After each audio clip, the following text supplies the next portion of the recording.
SeatGeek is the official sponsor of the Snake Sports Talk Show, with hundreds of events listed, live concerts, sporting events, and so much more. Go on to SeatGeek.com, enter promo code Snake Sports Talk Show, and save yourself $20 off your first purchase.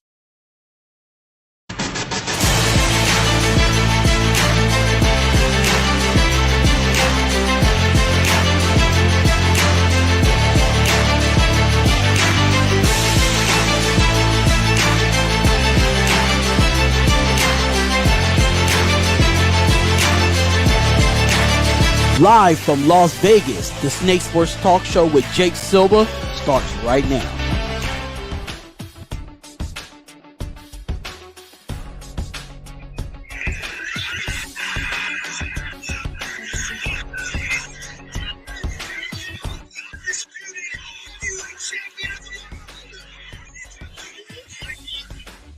That's right, folks. On a spectacular Sunday, live in Las Vegas, the city that don't sleep.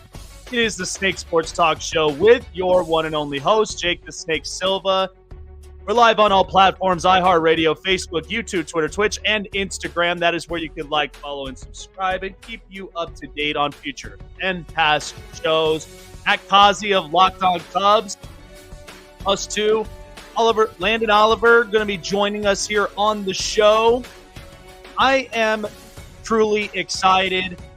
Wow, what a show it was last night here in Las Vegas with UFC 285. I'm beyond not just shocked, but at the same time, I knew with what I was getting with at least the two great fighters that we had last night. So, I'm going to start with this before we bring up Matt Cozzi. And one of the things I've covered about Jon Bones Jones, first of all, is I've told this story several times. I even talked about it in his previous fight before being here in the heavyweight division. Jon Jones is his own fighter. We have been through every stage of his career. So the story I've told people months ago was I remember covering and I remember watching Jon Jones in the past. We had the pre-UFC Jon Jones at the time where he was working his way towards the light heavyweight division. And the other part is, too, there was a moment where there was a lot of respect that was gained because there was a moment where in his championship fight, this was the time where it was his first ever. And there was a moment just before his fight where an armed robber decided to rob Jon Jones. And it was, it's scary.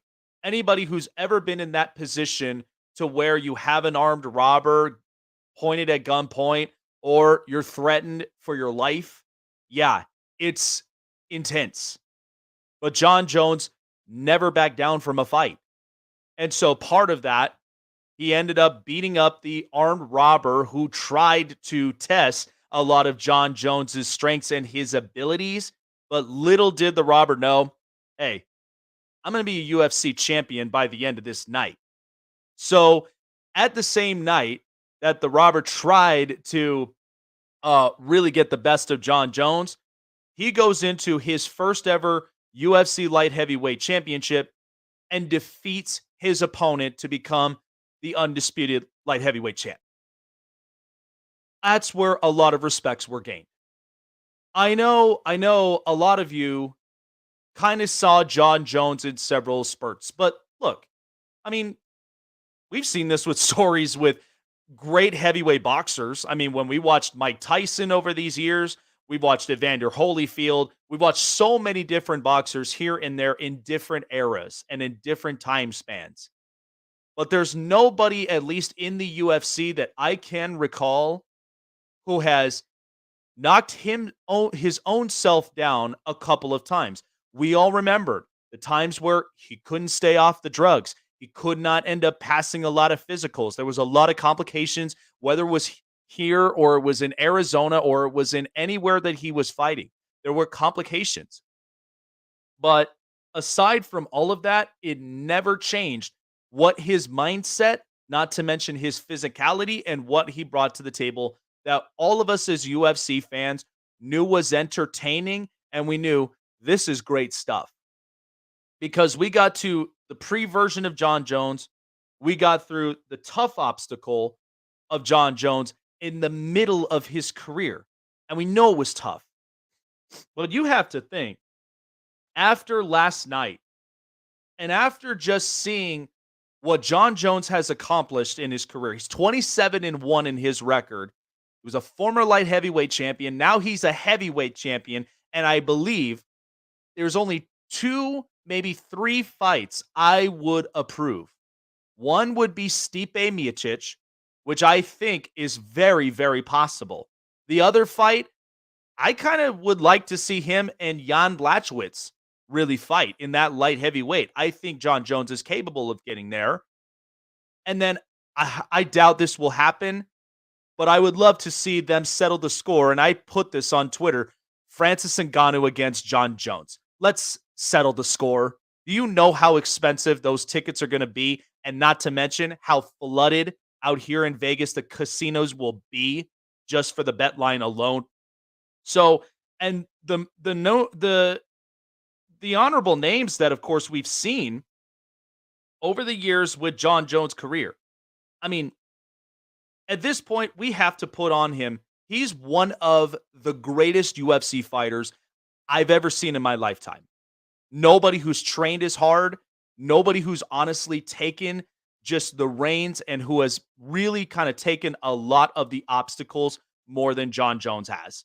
And these were the names: Stephan Bonner, Ryan Bader, Mauricio Shogun Hua, Quinn Rampage Jackson, Lyoto Machida, Sugar Rashad Evans, Vitor Belfort, Shel Sonnen, Alexander Gustafsson, Glover Teixeira, Daniel Cormier, Anthony Smith, Thiago Santos, and now Cyril Gane. I mean, that that resume alone of championship fights that he has been the victor, I mean, maybe 2 more. And then I would honestly have always put him as the greatest UFC fighter I've ever seen in my lifetime. There's nobody that will honestly be like him. And close to about a 20-year span in his career, which is just unbelievable. But knowing John Jones, with a lot of the obstacles, with everything that he's been through in his entirety of his career, led up to this point. And so, before us, here was John Jones after the historic fight victory against Cyril Gane.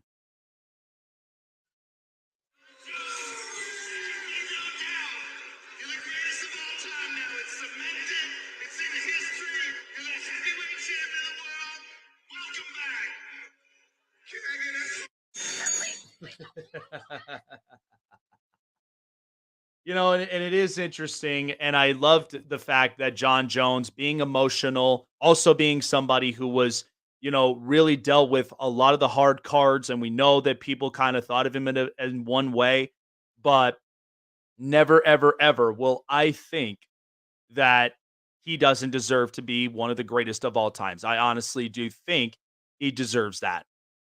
So I'm very, very happy for him. I congratulate him in his heavyweight fight and his championship and all the years that we've watched him. Very entertaining. All right. So spring training's been really fun so far. And of course, we are, in fact, 1 week away from the World Baseball Classic and talking a lot about those Chicago Cubbies via the Global Satellite Network presented by StreamYard. Matt Cozzi on Locked On Cubs. So, I've spoke with a lot of people in the baseball realm, and it has been taking a bunch of adjustment with these new rule changes, pitching counts, and so much more with this. How have you felt with the new adjusted rules? What this will eventually impact, because it's going to take some time, but how this will completely adjust with the way we look at Major League Baseball further and beyond? Yeah, it's definitely had a big impact so far. The time of games have decreased by 20, 25 minutes already based on the spring training numbers that we have. I do think there's some kinks to work out We'll see how really teams take their temperature with automatic strikes, automatic balls, just based on infractions related to not getting in the box in time or not pitching the ball in time. So I think MLB, rightfully so, is being aggressive in that process now, where the calendar is on baseball's side.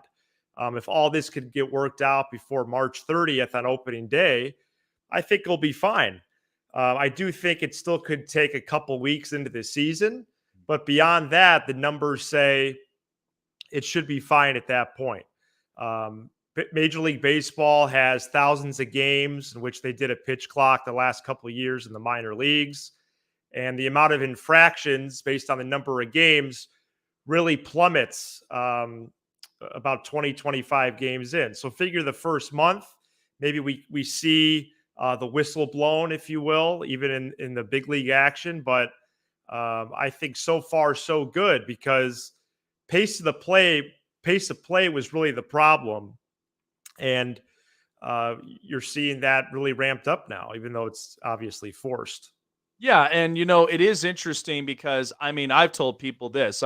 You are not going to pay me to watch at least a 3+ hour baseball game on a Tuesday night, knowing that, hey, I got to work, kids got to go to school, all this stuff. And it was harder for a lot of fans because of the fact that time overstretched so long. I love this change because I think about this even with, the NFL, the amount of time that you got to snap the ball out from the time you're set in the line of scrimmage to where you got to be the playmaker. And so in that point, we know there was maybe a few kinks. Watching Max Scherzer Max Scherzer at the last time when he did, it was a little confusing, but it was like, I say this, the batter's in the box and he's unaware of what's happening. You have to be aware of it. You have to kind of pay attention to a lot of those small things. So I think it really does work, and it showed. It's now gone to 2.5 hours. Yeah. Maybe even if we get to 2 hours and 15 minutes, who knows? That would be the quickest game, but then it would be worth all that because we're not going through the overstretches because it's so long, and it was just, it was exhausting. But the one thing I'm interested in too is because the new ghost runner rule, and I've always said this to a lot of people. I think in the regular season, I'd allow it. In the postseason would be different because I want it to be pressurizing. I want it to be exciting. But the regular season, this will help a little bit more, especially when we come into longer games that go 12 or 13 plus innings, right? Right. Yeah, and I honestly think it'll be something down the stretch that Major League Baseball. A lot of, there's a lot of traditional guys that have to get on board with this. And, and the funny thing is they'll complain about it, but yet we see them in the ballpark anyway. Yeah. And I do think baseball got a little bit of a bad rap because is anyone talking about college football? That is consistently 3.5 hours. NFL is pretty much three hours straight up. NBA seems to be pretty consistent, college sports. But yeah, I do think that there's things that they're able to put in place to increase that pace of play. I think it's fine. You mentioned Max Scherzer. There was an equally good moment with Carlos Correa this past week. Yeah. He made his spring training debut, and after one of the first pitches he had took, he kind of had to catch himself. He stepped out of the box, and he was about to do his 30-second walk. It's like, dude, that's why we put this in, because of you. Yep. And not him specifically, but it's like, well, where were you going? And so that's a strike now, and as it should be, because let's just get it moving a little bit more. Yeah, I think it's great because it keeps both pitchers and batters accountable for a lot of things, and it doesn't make it so obvious. Because I know when it comes to batters, like, I'll be honest, I've been raised in the old school of baseball. Anybody that walks off that kind of gives me a little of like this kind of like sweeping off the dust off your shoulders, hey, I'm gonna go at it. Like that's always been the instinctive part of it, and I know a lot of pitchers they would do the same. So, moving to the Chicago Cubs. So, covering this team, You've been there since the time when, Theo Epstein really took this team by storm and was saying, look, we got to make a lot of adjusted changes. I want to make this a championship running team. Um, and I've loved it, even to the point where they were the 2016 World Series champions, and so much potential and talent was growing from there. So, looking at last season, we knew this was the step back for the Cubs, and we know it's a wonky division in the Central, to be honest. Mhm. With it's kind of wide open for a lot of people. You know, going to from last season to where this off season, they added upgrades. They added a lot of good names. Um, this was kind of part of that plan because they knew they had to take a refresher, and now they started to spend the money in the right places to where they are, and they want to compete for this Central Division, right? I think the biggest question right now is the rebuild over? Because you had such a great era of Cubs baseball where you mentioned Theo Epstein comes in, and completely overchanges everything, down to the, from the bathrooms to the ball field. Everything was different. And the Cubs capitalized on that in 2016. Um, Unfortunately, they paid a price just in terms of development of pitching, especially. Mhm. The development and ascent of the core players didn't really happen. They capitalized on the window in which they were all good for that 2 or 3 or 4 years, but yeah, definitely plummeted and kind of plateaued. And um, to build the team back up now, I think has been even in some ways more of a challenge as the first rebuild, Mhm. just because of where the game was going and the different trends. And the Cubs just lacked a lot of that in terms of the pitching infrastructure and making more contact, not selling out all the time with, okay, is one swing going to produce a home run or a swing and miss? And Mhm. so putting the ball in play more and putting runners in motion more, things like that. But it looks like this is the year where they're definitely making a pivot, and the intention is, okay, we're going to compete. Uh, the rebuild is over. The 2021 trade deadline was really hard. They traded all their core guys. But what has happened now is through all these trades, now President Jed Hoyer, he's actually done a really nice job, because if you look at their top 10 prospect list, MLB.com just updated theirs this week, their top 30 rather. 7 of the top 15 prospects were acquired in trades just since December of 2020. So they've really done a nice job there. And then you mentioned free agency. They signed 9 free agents this winter. You could Yeah. write out a lineup just with those guys. So they certainly spent money. A lot of those deals are 1-year deals until those prospects graduate, probably in 2024. But it's at least an interesting product right now. Definitely an improved product from last year. So we'll see what happens. The division is weaker than most. Mhm. Yeah, it is interesting, and watching it because I know it's definitely going to be one of those arms race type of years in the Central because of the fact of, I like what the Brewers have, but even in Yep. some stretches, they could have a tendency to slow down. I like the Cardinals, but if they're not as consistent as they usually should, because I mean, you got an MVP year out of Paul Goldschmidt, and then you have Nolan Arenado as one of your other power hitters.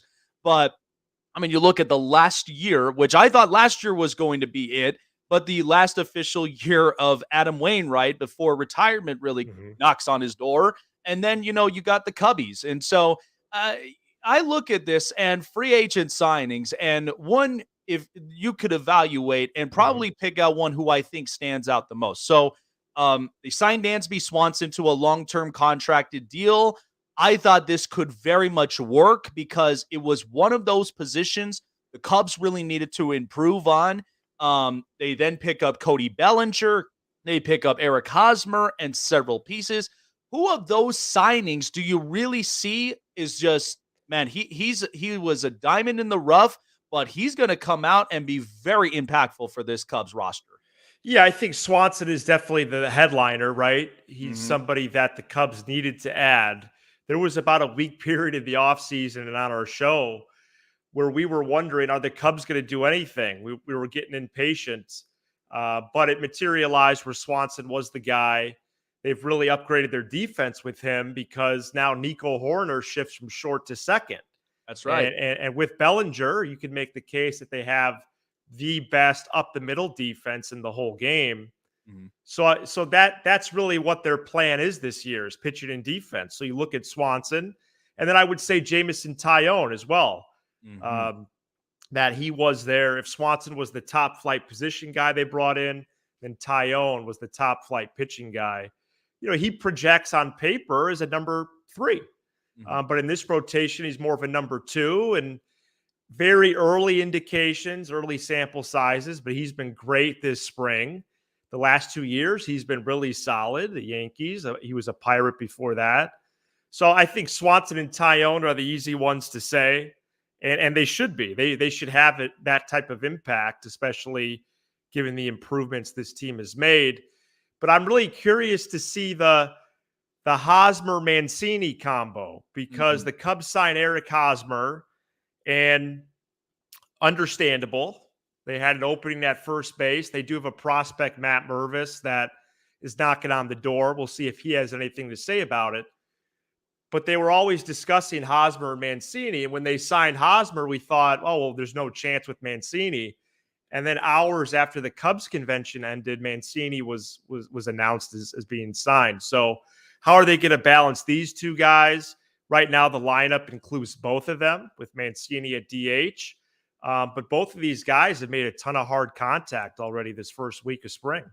Yeah, and it really is exciting to watch a lot of these free agents that the Cubs have really picked up, and even building upon what last year gave us. I mean, you're talking about youngsters with Nico Horner. You still got at least a veteran in Ian Happ, and then the Right. other part is we're seeing that the growth and development of Christopher Morel. So Yeah. there is some of that that rejuvenated juice that the Cubs are really looking forward to in the 23 season. So and of course, too, I mean, I want to point out Seiya Suzuki. I mean, him coming in the building and really kind of giving you that preview of what the Cubs really should look like this year is just one that's going to be really exciting. So, so this pitching staff, it does look completely different. We know we were used to the rotation where we had John Lester, we had you still have Kyle Hendricks Mhm. and several others. Now the change has happened, and Hendrick's still there, but now Jamison Tyon. We know that I would say in their movement, they're really looking forward to doing building and development in the rotation, especially with young arms. Is there somebody that you've evaluated, in the minor leagues who could honestly be, when he comes up, he's going to be the next exciting thing if for whatever reason would happen to those two pitchers, Hendricks and Tyon. Definitely Hayden Wisniewski. Mm, Wisniewski was acquired for Scott Efros at the trade deadline this past summer in a trade with the Yankees. Wisniewski is a top 10 prospect already for the Cubs. And the twist with him is that he was actually promoted down the stretch last year. So he pitched 30 plus innings of big league ball in which he really did well. And so he is really the person that I have my eye on right now, Jake, because he is injecting a lot of buzz in the team and the fan base with his pitch mix and his slider, his cutter are really plus pitches that he has that have just a ton of movement, something that Cubs pitching really hasn't had. His fastball velo is plus a velo. Although if you look at some of the velos out there, it's kind of like a video game now. But I think Wisniewski's the guy. He might be in the rotation on March 30th, depending on what happens with that fifth spot. Kyle Hendricks, it looks like, is going to miss opening day. And so maybe like a May 1st target return for him. So the competition is wide open. There's a couple of veterans in there, but I think Wisniewski baseball reasons and buzz reasons would really be a good choice there. Yeah, and honestly, especially with youngsters that have been moving up into in the Major League Baseball level. I mean, a Mhm. lot of them's got some great stuff, and there's been a lot of like buzzes this year with as far as youngster pitching, especially for those that are really looking to bolster their rotation. I mean, I've always said this: with the trend that we're looking at now is that the bullpen has been so important for a lot Yeah. of contending teams, which you can go with a longer stretch of bullpen and not have to feel like, oh, we're missing one or two arms from here. And but you can feel very expendable from there. But it's gonna be exciting stuff for the Cubs. I can't wait to see what the rotation will look like for the near future, and especially too with how this year will really pan out. So one thing before letting you go, and Mhm. so this Central Division, we know for a fact it's an arms race from here. And so looking at it and evaluating the Cubs roster from top to bottom and potential prospects that may come up Mhm. during the time when the call-ups happen and depending on the momentum. Because I kind of see the Cubs, they really have that talent and they really have a lot of those names where they could possibly shoot to be, disruptors in that division, where they could probably shoot for the second place spot. Because I think the Pirates and the Cubs, they're clearly in rebuild mode. They're looking for the next big thing in their rosters. How do you really see this out with the Cubs and with the competition they've got in front of them with the Cardinals and of course the Brewers? I like the word disruptor. I think I'm going to steal that one when I get off it. But yeah, I think that's exactly where they are. They're firmly in third place right now, and as you say, the Pirates and Reds are at the bottom. That's clear, and the Brewers and Cardinals are clearly ahead. The Brewers have some of the best starting pitching in baseball. The Cardinals have one of the best lineups in the game. You'd almost like to combine, those two teams. But I do think, though, that even with as strong as those clubs are, there's still a little bit to be desired. It's not a all out, okay, this team is going to win the division. Clearly, there's a front runner, the Cardinals, clearly. And the Brewers are clearly ahead of the Cubs. However, if the first month or two of the season, especially in the case of the Brewers, does not go well, I think that could be the beginning of the end for that team up north, as we like to say on the show. Yeah. Because Corbin Burns is a free agent after 24. Woodruff is a free agent after 24. Peralta, a free agent after 24. So three of your best pitchers, three of the best in the entire league, but pull up their lineup. After the first three or four people, who are these guys? Mm-hmm. And I'm kind of delivering that comedically, but I was looking at the lineups the other day. I would maybe take the Cubs starting nine right now. And so if pitching and defense is the Cubs' plan, maybe they do win enough 4-3, 5-4 ball games this year. And the next thing you know, they're in a battle with the Brewers for second. Mm-hmm. Next thing you know, it's the trade deadline. They're still in contention. They could see the Cardinals. They could peek down the road and still see them for the first time in 3-4 years. So I think that's probably the biggest question, is where are the Cubs on, say, June 1st, and how is that going to snowball from there? Because I do think it's going to be tough to make the playoffs. The path is hard. What teams that made it last year are going to be eliminated? Mm-hmm. They all got a lot better. But we'll see. We'll see how it plays out. I think it's an exciting team, and maybe some of those prospects surprise and actually come up this year and take over the summer. Yeah, absolutely. And, I've said this anytime I've evaluated a lot of teams in Major League Baseball, there's always, at this point, there's always about maybe two, possibly three teams that are new to going into the postseason, and whether that's in the American or the National League, and that's kind of been the average for the last few years. But yeah, I agree with you on that. I mean, the Brewers could go on a run or they could slow down very easily. Right. But things have gotten weird with as far as the Corbin Burns situation. Yeah. I don't know how Milwaukee's going to deal with that, but I think to me, it's a really just an approach I wouldn't have taken, but still, money's where it's at, and whoever's got the money and talking, that's where they really got to come to a deal. But I truly think that the Cubs and Cardinals, in my opinion, really would make it very entertaining. And like you said, from the June 1st stretch all the way down to where we get to the hard months of September and right to October baseball, that's where you really are going to see the stretches of both teams and how they really develop and how deep they get in through the playoffs. So be interesting to see how this year goes, but I'm excited for it. But Matt, I appreciate you coming on by. Where can people find you to finding all things Chicago Cubs? We are at Locked On Cubs. My podcast partner and good friend Sam Olber and I do a daily podcast on the Cubs. You can find that Monday through Friday on YouTube and in your ears, wherever you get your podcasts on the audio side. There you go, folks. Matt Cozzi, Locked On Cubs. Great having you here on a Sunday, and especially just super spectacular and stacked. It's been a lot of fun. Love to have you back on. Good luck with the Cubs, and we'll see exactly where the season pans out for them. Baseball's in the air. Thanks, Jake. Absolutely. Matt Cozzi, Locked On Cubs. Great stuff. So we're moving on and moving towards the NFL because I have been literally dying to find content about what is going on with the Indianapolis Colts.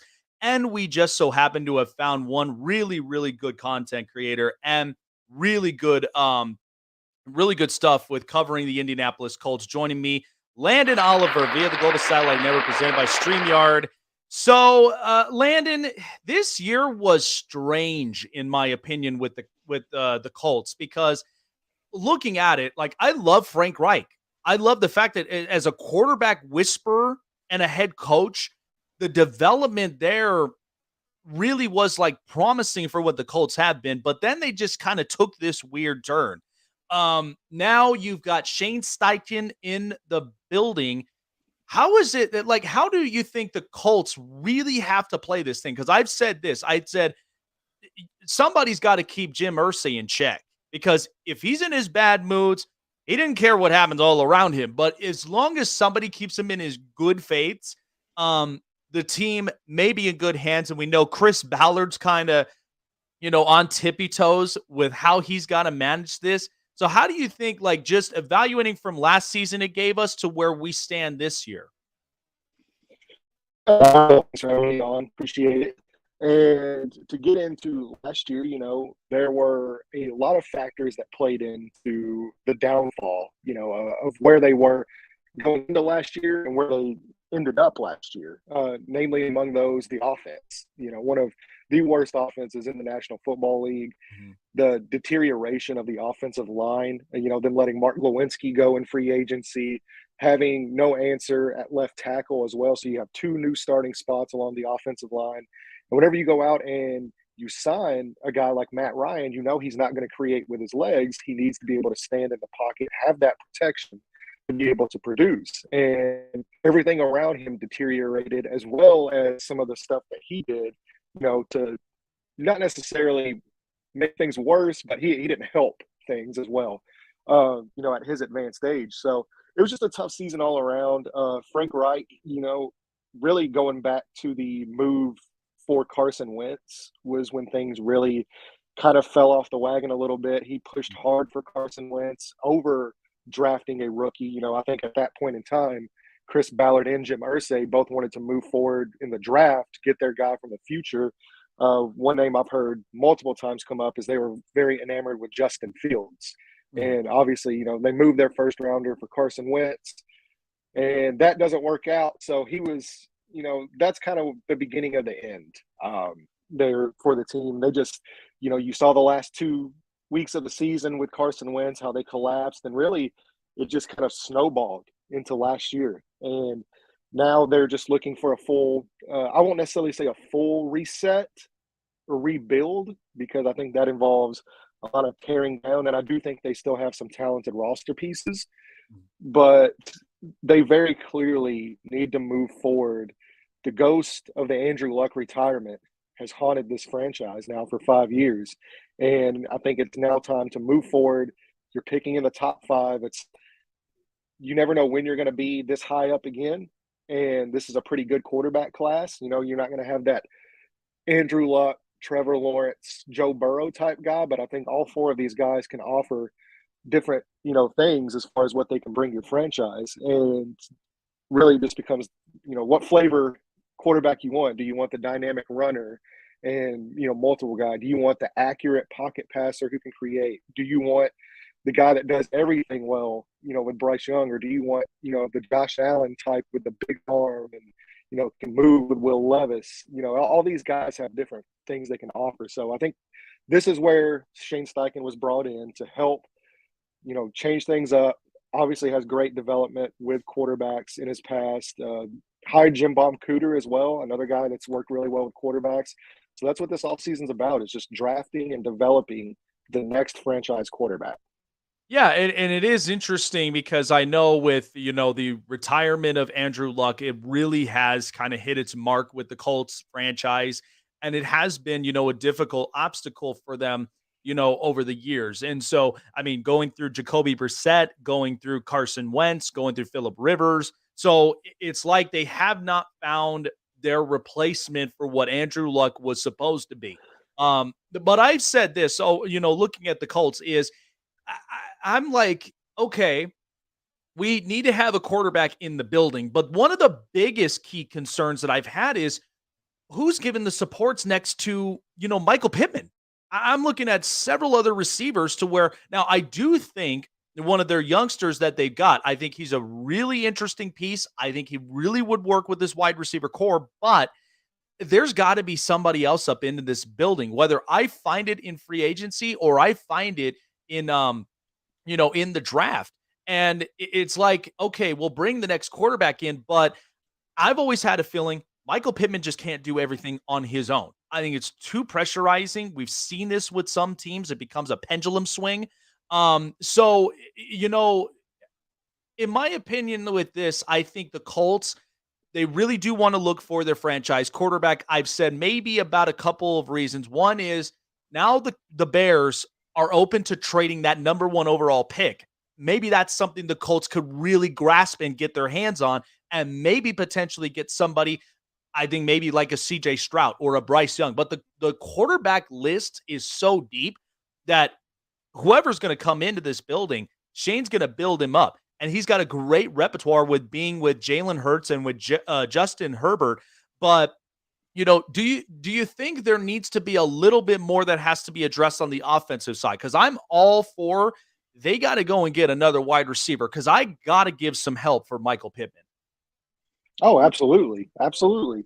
You know, they drafted Alec Pierce last year, and they really like him. I think he has a chance to be a really good player in this league. Obviously, you know, you have Michael Pittman, and we'll see what happens with the extension talks, you know, likely happening here soon. And outside of those two, you're right. It is a bare cupboard. You know, Paris Campbell, a guy that was drafted in the second round a few years ago, has dealt with injuries, but he's still a really talented player. He was finally able to stay healthy last year, and he's a free agent now. So how do you proceed forward with that? And then outside of that, there's hardly anything. Ashton Doolin, free agent. Then you get into like Mike Strawn. You know, they had Desmond Patman out there for a while. I think he was signed by Buffalo, I believe, off the waivers. So yeah, I mean, there's not a lot behind Michael Pittman and Alec Pierce right now. You know, now they hope those two guys develop, and they both have the talent to be really good players. But you're absolutely right to address that situation. And I think they need to look more towards the veteran route, because you can keep drafting and developing guys, and you need to. That's something that is never going to go out of style in this league, especially with the way the game is played today. You need to have multiple options, and you need to have guys waiting in the wing as you develop these guys, but you also need that veteran presence. And this is, you know, it's not a great wide receiver class, but I think there's some really good options there for them. So, yeah, I think they likely double dip at that position. I think they address it in the draft. There's a good chance they might try to bring Paris Campbell back. I know they're really high on him. He was able to stay healthy last year. So you could see kind of like a prove-it deal there to get him back in the building. And then they likely sign another veteran as well. So I don't know if you'll see the big splash, DeAndre Hopkins move, but I think they're just trying to build some solid pieces there and hope that Steichen can use those guys to their strength, because that's something that he spoke on, not just the quarterback position, but every position on offense, namely the wide receivers. He mentioned Michael Pittman by name, getting these guys open, scheming them open, getting them chances to get the ball and create. So, yeah, I think, you draft a guy, you sign a veteran, but then you also allow your coach to work with these guys and play to their strengths. And so key injuries we saw last year. I mean, Shaq Leonard, we know was a big hit on the defense, and we know the defense has to make some adjustments. But I thought, there's a couple of good veteran pieces that really has worked defensively, and we know with Gus Bradley's defense, there's some of it that, I've said to people, there are times where it can be a shutdown defense, and then there may be some where a play may not have been executed right, and somebody kind of, missed the play call. So, Shaq Leonard, key injury. Another key injury, of course, Quentin Nelson, on the offensive line. We know that because I've always loved what Indianapolis has built on the offensive line perspective, because a lot of these quarterbacks, I've always said this is quarterback heaven if you have a line like this. But we know key injuries were kind of the big issue that happened with the Colts. And we know this year, Bobby Okereke, he is a free agent this year.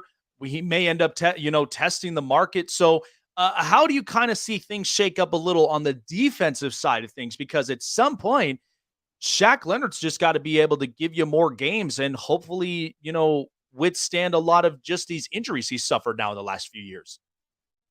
Yeah, well, that's the hope, and that's that Shaq Leonard gets back to being the player he was before, last year and the injuries happened. So, especially with the contract that he now has, that's it's pretty large for a linebacker. But he's a guy that's not like any other player at that position in this league, with the amount of turnovers he creates, the havoc that he wreaks. Getting him back is going to be a huge boost, and he's a player that you need. And then on top of that, the biggest need for me is pass rush, because Yannick Ngakoue, probably one of their most productive pass rushers last year, is a free agent now. So, you're under the assumption they would like to bring him back. He's followed Gus Bradley everywhere he's been. He's bounced around a lot. I know he wants to try to find a spot, stick in a spot, but it's all going to come down to money. And outside of that, though, Kwity Paye, who's been named up the last couple of years, former first-round pick, he's played really good when he's on the field, but he does miss a few games every year. Dayo Odengbo showed some flashes last year. But outside of that, what do they really have as far as their edge rushers go? So I think that's a position they really need to kind of key in on as well, because that makes life easier for every other position on that defense whenever your edge rush is able to create. And they did a good job that last year. Yeah. I believe they had, almost, 40-something sacks. So, yeah, I mean, they were very productive, but really last year it kind of just came down to attrition, because the offense couldn't move the ball. The defense is on the field constantly. And whenever you play in the National Football League with the way the rules are, it's so offensive driven. If you're on the field that much, the levee breaks. And that's kind of what we've seen there towards the end of the year, just because they're on the field so much. So I think just having a consistent offense will help the defense out a lot, for sure. But yeah, there's positions they need to address there. I know they really like EJ Speed as well. He's a free agent that they hope to bring back on a good deal. In the linebacker room, they do a great job of drafting and developing linebackers. So, if Okereke does end up walking, which I assume he will, I think you have some options there to replace him. Obviously, Aaron Frank in football last year. He still has 2 years on his contract. So you get Leonard back healthy. You still have Zaire. You get EJ back on a decent deal. And they still have some other guys. JoJo Doman. He's there. They really like him with special teams and what he brought to them in some spots last year. So I'm not necessarily worried about their linebacker core. I think it's a really strong position. And, it's more along the lines of if you're able to re-sign Yannick Ngakoue, go out, draft another pass rusher, maybe get another veteran guy in, because you want to be 8 to 9 guys deep on that defensive line. You want to be able to rotate, keep these guys fresh. So I think there's some work to do there. But overall, I'm really glad Gus Bradley's back. I think they have a really strong foundation there on defense with DeForest Buckner, healthy Shaq Leonard. Obviously, Stephon Gilmore's there still for another year. So I think there's pieces there to work with. The main concern this year is probably going to look on the offensive side of the ball, and that offense is able to help that defense. So, Yeah. And, and it is interesting because I do like, a bunch of like their pass rush names, a lot of guys that really do get after opposing offenses. And even to the time when the ball's in the air, Stephon Gilmore, even when you had Casey Hayward, I mean, there are some, really good potentials from there. Even if it's, getting a mixture of veterans, bringing in some new young guys to be familiarized with the system is one thing they do want to keep to being competitive in their division in the AFC South. So evaluating a lot of the quarterbacks, because we mentioned, Bryce Young and CJ Stroud. I love with what CJ Stroud has really brought in, because what I've seen in the last couple of years, we know Ohio State football, it's completely different. Like, first of all, you're not going to get the same receivers that they've had in college, where you had Jackson Smith and Jigba and you had Marvin Harrison. And so there's some challenges. We watched this with Justin Fields in Chicago. So CJ Stroud, the things that I like is I think he's a better second half quarterback than he is of a first half, because there's times where he may make minor mistakes in the first half, kind of feels like he's getting the jitters out. And then by the second half, he's just really good. Like, he's very competitive. So I kind of see a little of that drive in him where he could really move teams this way. I think some organizations kind of would be attracted to that. And then because I look at Will Levis and I look at Anthony Richardson, and the thing about Will Levis is that I think he does have a strong arm. I also do think that there's kind of some question marks with as far as the accuracy. Can he make the short passes look easy? And can he make the harder passes look even easier? I think there's some comps to him on that. But I think if he's in the right scenario, where I think he's got to have an offensive coach, he's got to have somebody that's willing to, develop and even adjust his offensive skill set. I think the same thing for Anthony Richardson. Very strong, moves around in the pocket.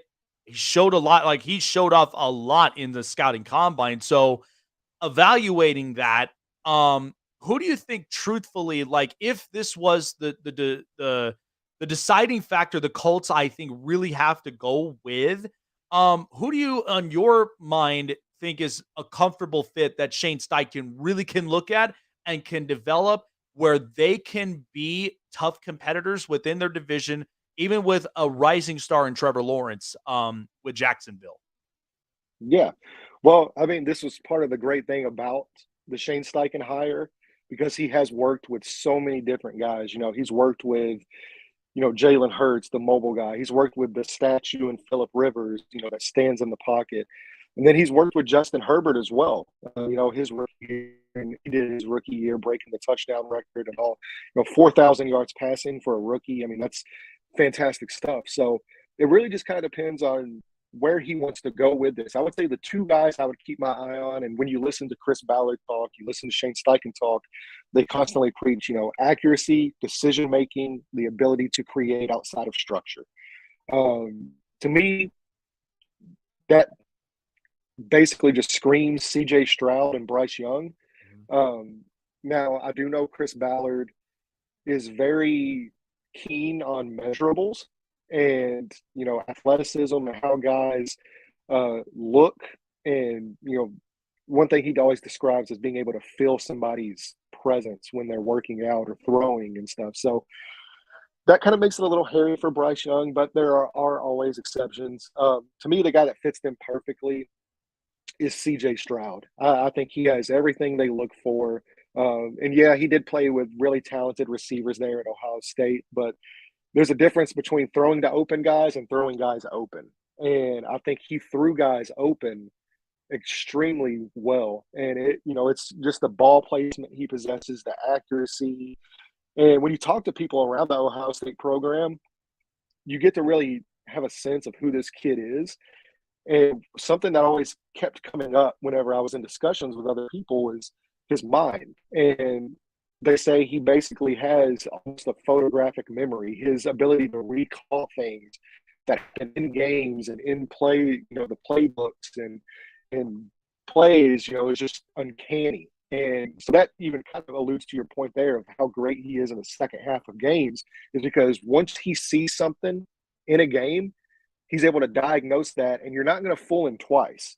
So, yeah. So, I mean, with the accuracy, the decision making, we saw the ability to create in Georgia and, the Georgia game.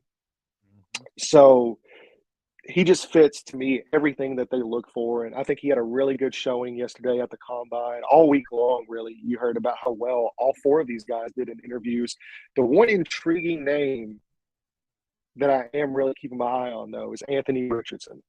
And that's a guy that I think, if you do draft him, if he does go to Indy with Shane Steichen, we saw the work that he was able to do with Jalen Hurts coming out. And I just think if you're able to tap into that talent that he has, he can be a game changer at the position. I mean, we've never seen a quarterback with the athletic testing numbers that he had yesterday. He's one of one. He even beat out Cam Newton, in the RAS score. So he is the third most athletic player ever tested by regardless of position. And that's behind Jordan Davis last year at D tackle and Calvin Johnson. So this guy, if you're able to rein in some of the accuracy issues, I really do think the sky's the limit for him. In a loaded AFC where you've got Patrick Mahomes, Joe Burrow, Josh Allen, Trevor Lawrence in the division, Lamar Jackson, Justin Herbert, you keep going down that list, and it's just –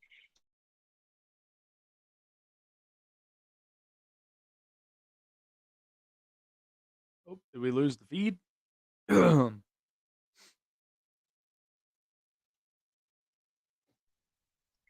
we still going? We got it back? Yep, we're here. Awesome. Yeah, we're good. I was just going to say, with you going to – Oh. Yeah, little technical difficulties, but we're getting it back here, folks. Let's see. Oh, there he is. Yeah, can you hear me? Yep, I can hear you good. Awesome. Yeah, I do think there is that part of it where I know CJ Stroud can definitely have the ability, like he's got Justin Herbert comps because he has that ability where he can run out the pocket and really create more space with the offense and really get the wide receivers going, let alone Mo Alley Cox, the tight end, like getting him involved in a lot of different downs where the Colts really do need to produce there in that position. And Anthony Richardson, like, I don't want to be too big on the hype, but I do think it kind of works with Shane Steichen's offense. With, you utilize a little more of the run. People are kind of questioning, we haven't seen him throw more like in college, like and all this other stuff. But I'm like, whoa, timeout. Hold on. We had almost a similar conversation with Lamar Jackson out of Louisville at the time. And so I almost kind of bring up this same similar situation with Anthony Richardson. And I do think he does bring a lot of quality stuff where he's big, he's athletic, he's somebody that could literally scramble out, give you, desperate first downs that the Colts, I think, really needed to improve on in a lot of areas, because there were some that had tough times really crossing those boundaries and lines. And there were several different checkdowns. So I do think that Anthony Richardson can be a real good fit in this organization and really kind of bring a lot of his stuff that he showcased here into this division. But overall, looking at it before we let you go, and, we watched Trevor Lawrence really be the number one overall pick this past season. I really have been like, I'm buying into it because he's not a bust. He is somebody that if you give him the right guy as a coach, they will develop them better. And I think Doug Peterson had aced it. We know coming out of a Philadelphia organization, he's won a Super Bowl. He knows what it takes to be, a champion in those regards, and really has changed that culture for the Jags. I know the Texans, the Texans are really trying to get almost like an overhaul of players to really make it work to where they can be competitive. And then the Titans, they're sticking with Ryan Tannehill. I'm kind of like, okay, it is what it is. And then letting go of A.J. Brown, who then goes to a Super Bowl, and he's just unbelievable in Philly. So looking at this division, it's kind of weird. It's a little bit wonky, but I would never compare it to like the NFC South, because I think that there needs a lot of help. But as far as evaluating with this South division, there's several key things that has to happen in order for the Colts to really kind of shake things up in this division, right?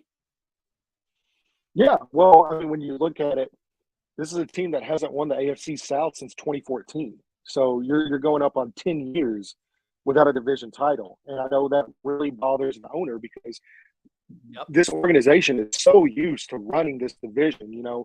They're used to having the Peyton Manning and the Andrew Luck, and now seeing that in Jacksonville, with the Jaguars having Trevor Lawrence, and I kind of throw out his rookie year with Urban Meyer. To me, that wasn't really, last year was his rookie year, to be honest. So I mean, yeah, they've got a lot of work to do. They haven't won the division in 10 years. They only made the playoffs twice in the last few years, once with Andrew there in 2018, and then they moved to Rivers. And, they were bounced in the divisional round, or not the divisional round. It might have even been the wild card by Buffalo.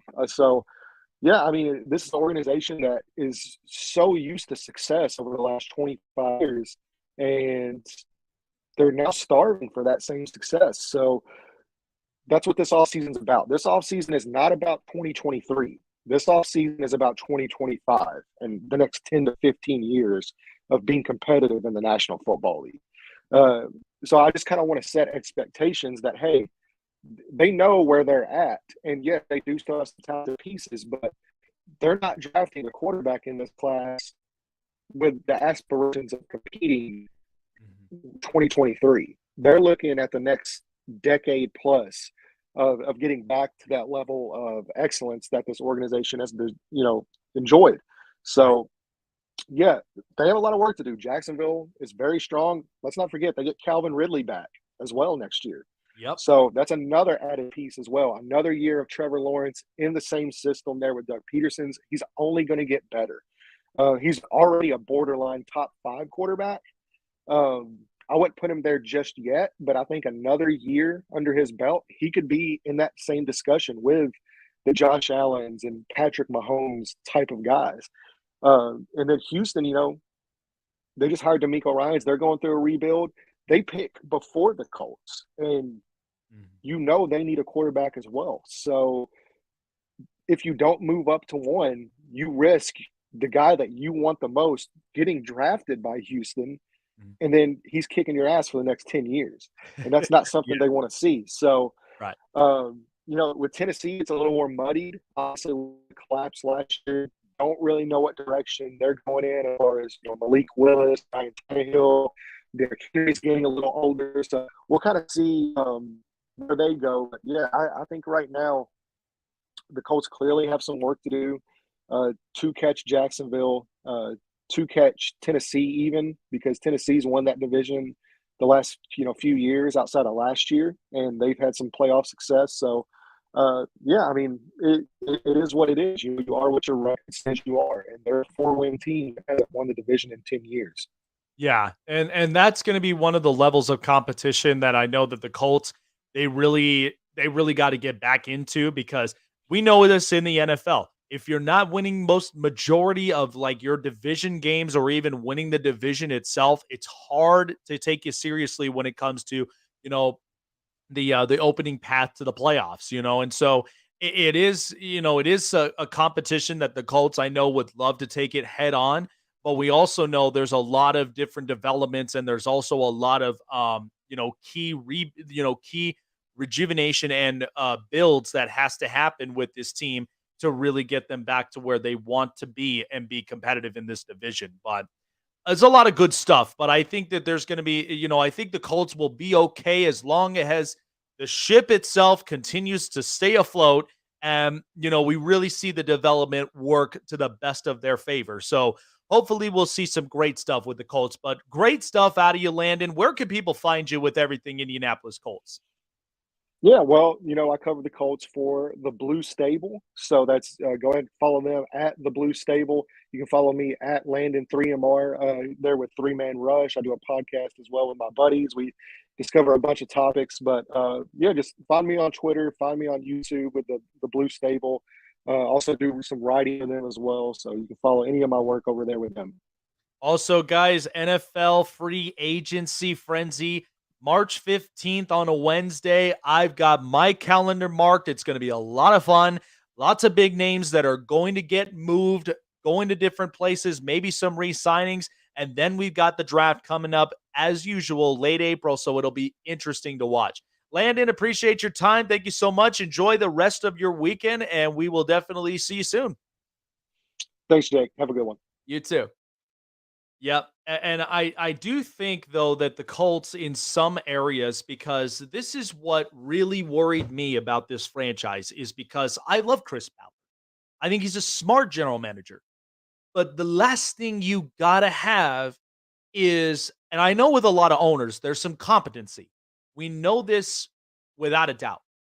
But there has to come a level of understanding on every spot that, even if you're kind of getting into a point where, things are not panning out well, we know that there's a lot of stuff that we can honestly take and put together and just really, look at what are my good possibilities? What exactly can we build upon? But I've said it before, wide receiver needs help.